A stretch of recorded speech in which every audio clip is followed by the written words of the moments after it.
BFM TV face à face. Apolline de Malherbe. Il est 8h32 et vous êtes bien sur RMC et BFM TV. Bonjour Raphaël Glucksmann. Bonjour. Merci d'être dans ce studio pour répondre à mes questions ce matin. Vous êtes tête de liste du Parti Socialiste et de Place Publique aux élections européennes.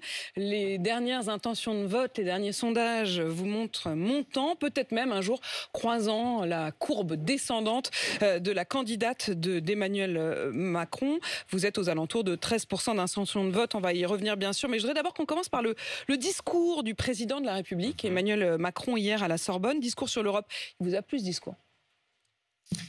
Moi, je l'attendais. Je l'ai écouté avec attention et je suis d'accord avec le début. Quand il fixe le cadre. Quand il dit, il cite Valérie et il dit l'Europe est mortelle.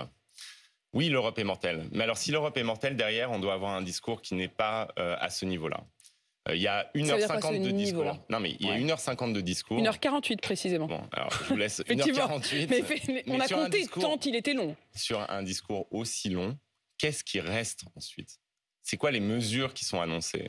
C'est quoi, finalement, l'élan qui est redonné pour l'Europe ? Moi, je ne l'ai pas vu. Alors, sur la question de l'Europe de la défense, face à la guerre, il y a des pistes qui sont intéressantes, mais on n'est plus au temps des pistes. Et ensuite, il y a quand même deux immenses absents.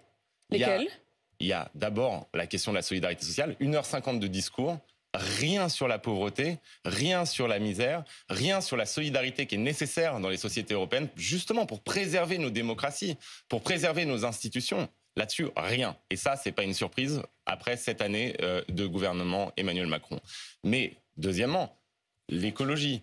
Quand on parle de risques mortels pour l'Europe et pour notre civilisation, traiter l'écologie en 3 minutes sans aucune annonce concrète sur la biodiversité, sur la protection des océans, sur la protection de la nature, je pense que c'est le signe des priorités fixées par le président. On va revenir point par point sur ce que vous venez de dire. Le constat d'abord, effectivement, cette phrase « Notre Europe est mortelle, il y a un risque immense de se retrouver relégué ».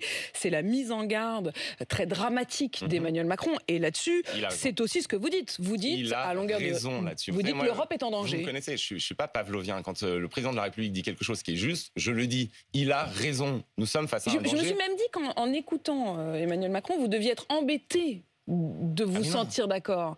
Parce qu'effectivement, vous avez le même élan. C'est-à-dire, vous dites, l'Europe est en danger, il dit, elle peut mourir. Vous dites, il faut un sursaut, il faut la réveiller. Il dit exactement les mêmes mots. Moi, je crois à ce que je dis. Donc, quand je dis que l'Europe est face à un danger mortel, quand je dis que nous sommes à la croisée des chemins et que la question qui se pose à nous maintenant, c'est la vieille question de Hamlet, c'est être ou ne pas être, eh bien, je le pense sincèrement. Donc, le fait que le président de la France, qui a quand même une petite influence sur la destinée du continent européen, dise la même chose, eh bien, au contraire, je suis content, je suis heureux qu'on partage ce constat. Mais moi, ce qui ne me va pas, c'est que ce constat, il nous oblige. Et que derrière ce constat, qui est réel, et il faut que les auditrices et les auditeurs, les téléspectatrices et téléspectateurs nous entendent, c'est vrai, il y a un danger mortel sur l'Europe. Si l'Ukraine s'effondre, si le front ukrainien s'effondre, eh bien c'est la paix et la sécurité du continent européen dans son ensemble. Là encore, Emmanuel Macron, il dit qu'il souhaite une Europe puissance, ambitieuse. L'Ukraine ne peut pas perdre face à la Russie.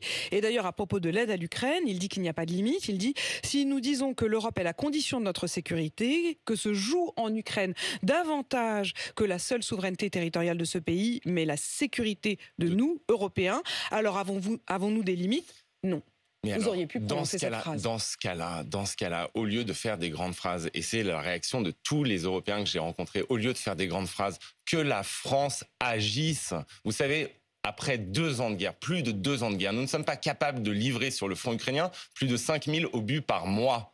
Alors que les Russes en tirent 20 000 par jour. Les contrats à long terme avec nos industriels ne sont toujours pas passés. La France est à la traîne de l'aide à l'Ukraine. Alors, Emmanuel Macron, il fait des grandes phrases, mais derrière, ça ne suit pas. Il n'y a pas de réorganisation de notre industrie de la défense. Il n'y a pas les livraisons qui sont attendues. La France fait sauter dans les textes européens le terme de priorisation qui vise à donner la priorité au front ukrainien, par exemple, par rapport à nos livraisons à Doha ou à Abu Dhabi, au Qatar, aux Émirats Unis. Il y a un décalage entre les mots et les actes. Les actes de solidarité, où sont les mirages que demandent les Ukrainiens ? Eh bien, ils ne sont toujours pas livrés et la France refuse toujours de les livrer. Et donc, avant de faire des grandes phrases qui bien sûr, sont importantes, mais qui engagent des débats littéraires dont nous avons la spécialité en France sur l'envoi de troupes, pas l'envoi de troupes, j'ai pas envie d'aller mourir sur le front. Personne ne demande aux Français cela, pas les Ukrainiens en premier lieu. Eh bien, avant d'engager ces débats littéraires, on doit agir. Et vous savez, il y a un terme en Ukraine qui est né dès le début de la guerre, un terme qui s'appelle macroner.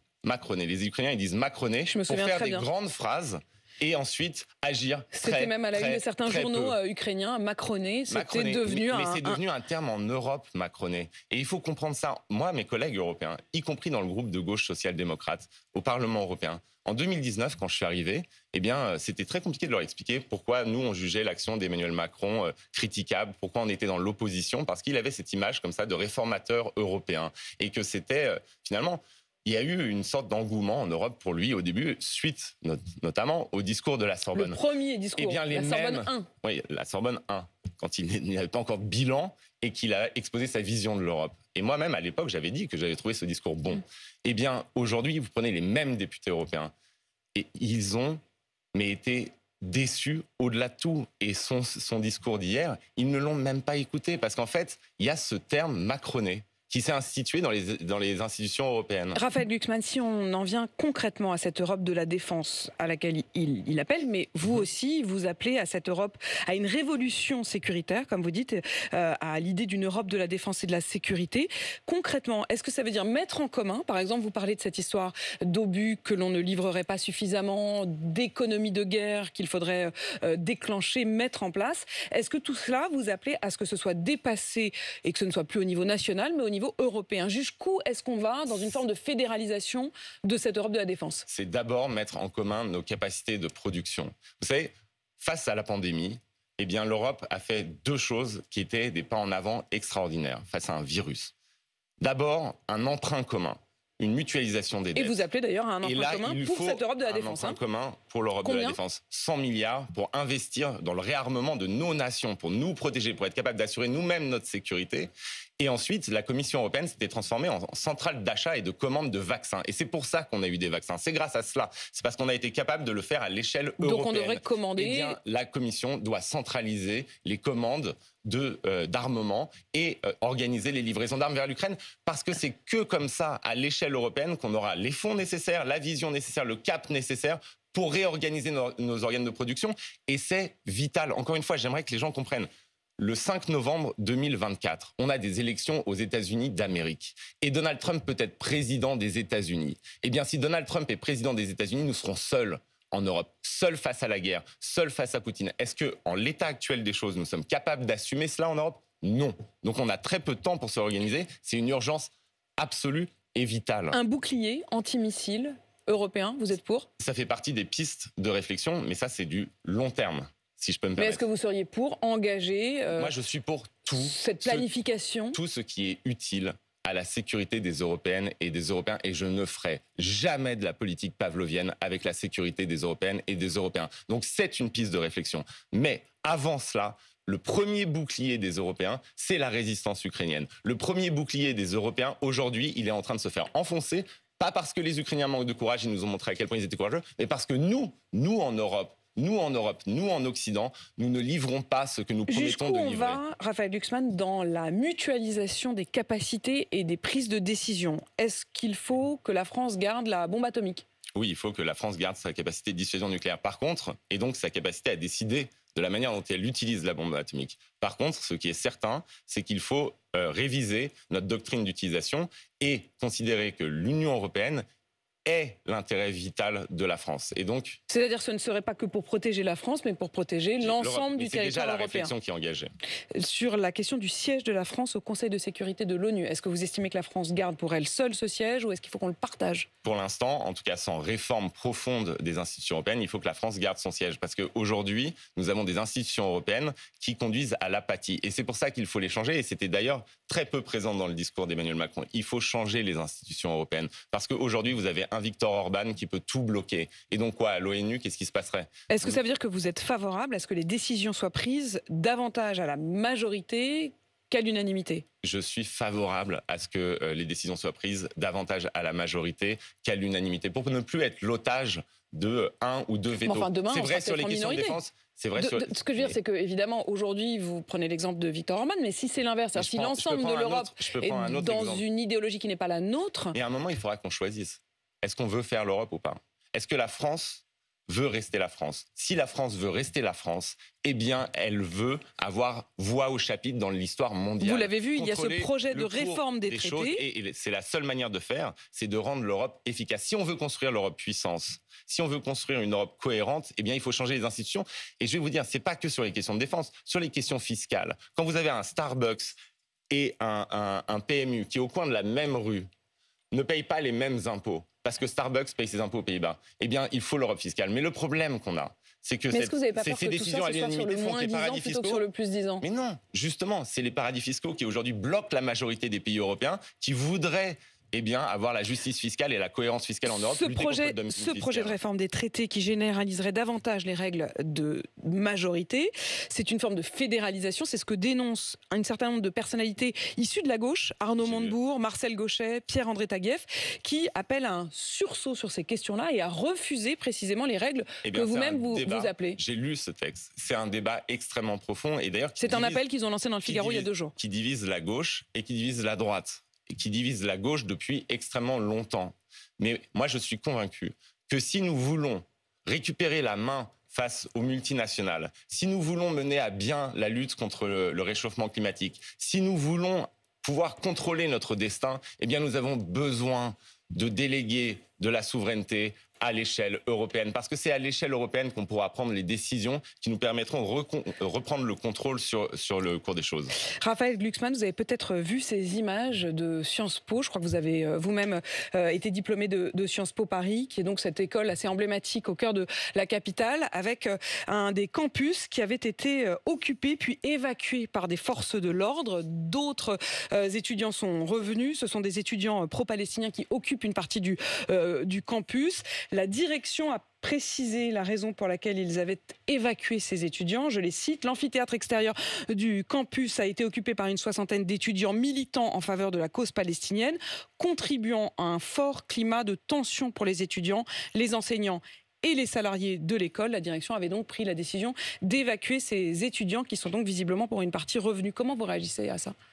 Alors déjà, le site de Sciences Po Paris est bloqué au moment où on se parle. Qu'on fasse preuve de solidarité à l'égard des Palestiniens, qu'on montre le rejet des crimes qui sont commis à Gaza, c'est naturel, c'est même digne et c'est noble. Après, dans quelle atmosphère on le fait? Et est-ce qu'on est inclusif? Est-ce qu'on tolère le débat? Est-ce qu'on est capable d'organiser des discussions avec ceux qui ne partagent pas le point de vue? Et jusqu'ici, jusqu'à preuve du contraire, c'est pas le cas. Et donc on a un problème.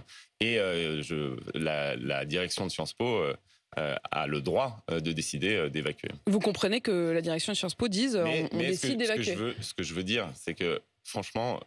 Ça fait écho à ce qui se passe dans les universités américaines, oui, et notamment Columbia au cœur de New York. Il faut qu'on entende aussi ce message.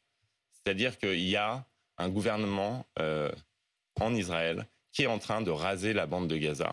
Et il faut un élan de solidarité. Et oui, la Commission européenne, l'Union européenne a été aphone sur le sort des civils palestiniens. Et donc ça ne suffit pas de répéter que nous voulons une solution à 2 États. Il faut avoir un agenda qui permette l'émergence de cette solution à 2 États. Vous estimez que l'Union européenne, que la Commission européenne n'a pas suffisamment répondu? Mais oui, j'estime totalement. Et j'estime qu'il est temps de faire beaucoup plus pression sur le gouvernement israélien. On ne peut pas dire simplement on veut une solution à 2 États et ensuite laisser s'étendre sans cesse les colonies en Cisjordanie. Il faut qu'on montre un agenda qui soit clair. Et là-dessus, moi, je soutiens les efforts du Premier ministre espagnol Pedro Sánchez pour qu'on aboutisse à une reconnaissance de l'État palestinien, pour qu'on montre qu'en fait, on est réellement attaché au fait que cet État émerge et que ce n'est pas juste une pétition de principe, parce que nous, des résolutions au Parlement européen qui disent il faut une solution à 2 États, on en a signé des centaines. Mais sur quoi ça débouche. Donc il faut que ce soit concret.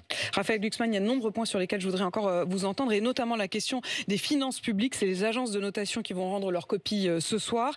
Est-ce qu'il faut, parce que c'est l'un des objectifs qui justifie les demandes d'économie aujourd'hui du ministre de l'économie, est-ce qu'il faut absolument suivre les injonctions de l'Union européenne à réduire le déficit, à réduire la dette et à respecter les règles et les traités européens là-dessus? Mais les agences de notation, déjà, c'est pas la Bible. Enfin, il faut le dire, c'est-à-dire que c'est très important ce qui se passe, et le débat sur les finances publiques, c'est extrêmement important. Mais les agences de notation, je vous rappelle quand même que Standard & Poor's avait donné un triple A à Lehman Brothers juste avant l'effondrement qui a conduit à l'effondrement généralisé. Donc en fait, il faut arrêter aussi de considérer que ces agences, souvent nord-américaines, anglo-saxonnes en tout cas, eh bien, sont des paroles d'oracle. Donc, on se calme, c'est pas la Bible, c'est des agences de notation. Et ensuite, mais sur la trajectoire, est-ce qu'effectivement, il faut débat à avoir sur les finances publiques. On a un vrai tout débat ça à part avoir. quand même aussi des règles européennes. Hein. Oui, on a un vrai débat à avoir sur les finances publiques.